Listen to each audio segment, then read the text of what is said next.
Shalom les Roulam, nous voulons dire Shalom à vous tous, où que vous nous suiviez, que ce soit en Israël, d'Israël, que ce soit de l'Europe, de l'Amérique, de l'Asie, de l'Océanie, où que vous soyez et en train de nous suivre, nous voulons vous saluer dans le nom de Yeshua Mashiach, notre Seigneur et Maître, l'avocat de tous ceux qui sont sans secours.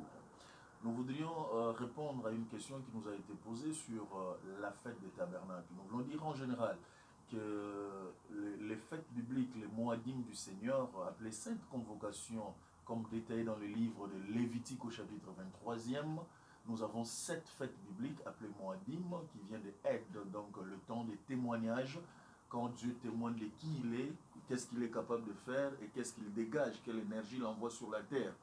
Alors, les 7 fêtes bibliques, nous pouvons les énumérer, sont séparées en 2 grandes familles. Vous avez la famille des fêtes d'automne, il y en a 4. Les fêtes d'automne, il y en a plutôt 3. Mais nous aimerions commencer par les fêtes de printemps. Les fêtes de printemps qui sont fêtées entre avril et juin. Vous avez la fête de pain sans levain, la fête de la Pâque et la fête des prémices, et enfin la fête de Pentecôte appelée Shavuot, la fête des semaines. Et après nous avons la deuxième grande famille des fêtes bibliques, ce sont les fêtes d'automne, les fêtes qui sont célébrées entre septembre et octobre. C'est la fête de Rosh Hashanah, Yom Teruah, la fête de trompette. Nous avons donc la fête aussi de Yom Kippourim, la fête des expiations, et la fête enfin des tabernacles. Alors nous voudrions mettre un accent sur la fête des tabernacles. Pourquoi?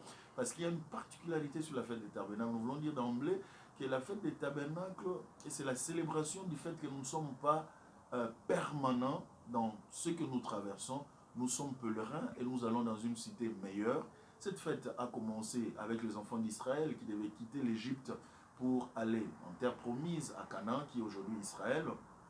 Cette fête-là a été célébrée pour dire nous ne restons pas d'une manière permanente dans le désert, dans les difficultés, dans la douleur.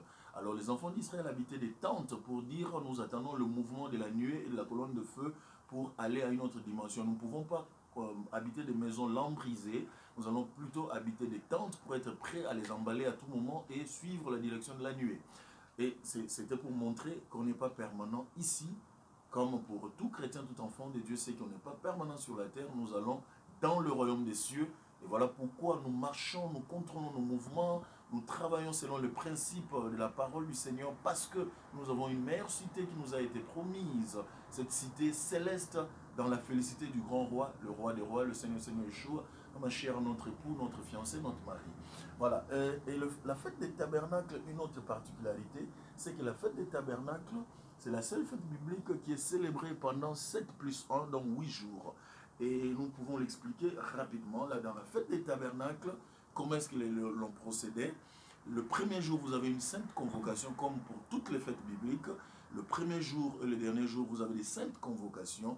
La première journée de la fête est considérée comme un Shabbat. Donc on se repose, on reste dans la présence de Yahvé, on célèbre la grandeur de son Dieu, on exprime sa gratitude, et on célèbre avec sa famille, on loue le Seigneur et on glorifie.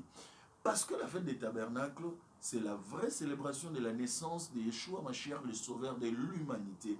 Il n'est pas né en décembre, le 25 décembre, comme c'est programmé partout. Il n'est pas né en cette période, c'est une fête païenne, Paganalia, ou Saturnalia, qui était célébrée dans la Babylonie et aussi dans la Grecque ancienne et tout ça. Ça, c'est des fêtes païennes, non, qui ont été introduites dans l'Église au IVe siècle, après le concile de Nicée avec Constantin et les bishops païens de l'Église. Cette fête est païenne, tout le monde le sait, et nous voudrions la refuter pour dire que la fête vraie de la naissance du Messie, du Mashiach, reste pendant la fête des tabernacles. Donc, je dis que c'était la seule fête qui était célébrée pendant 7 plus 1, donc 8 jours. Pourquoi? Parce que il y a une particularité. Le premier jour de la fête, il y a une sainte convocation. On célèbre le Shabbat, on célèbre la venue du Messie, du grand roi, on célèbre le fait que nous ne sommes pas permanents sur la terre, mais que nous allons dans une cité meilleure. Mais le 8e jour il y a encore une sainte convocation. En ce moment-là, qu'est-ce qu'on est en train de célébrer? On est en train de célébrer ce qu'on appelle Simchat Torah. Simchat Torah pour dire c'est réjouir de la Torah, c'est réjouir de la réception de la Torah. Et qui est la Torah? Qui est la parole du Seigneur? Qui est la parole faite chair? C'est Yeshua Mashiach, bien sûr. Il est la parole faite chair. Donc quand on dit nous faisons notre Simchat Torah, nous sommes en train de célébrer la Torah, la réception de la Torah. Donc par ricochet, nous sommes en train de célébrer la venue du Messie, le roi des rois, qui est la Torah vivante, la Torah faite chair, la parole ou la loi faite chair, qui est aussi le tabernacle mobile et vivant du roi des rois. Vous savez, le Seigneur Yeshua est la maison de l'Éternel. Il est le tabernacle fait chair. Il est la maison de l'Éternel matérialisée. Et en lui, nous avons l'être et le mouvement. Donc, si vous voulez, vous avez l'habitude de célébrer son anniversaire le 25 décembre, vous pouvez vous inscrire en faux désormais et célébrer la fête des tabernacles. Zacharie 14 nous dit,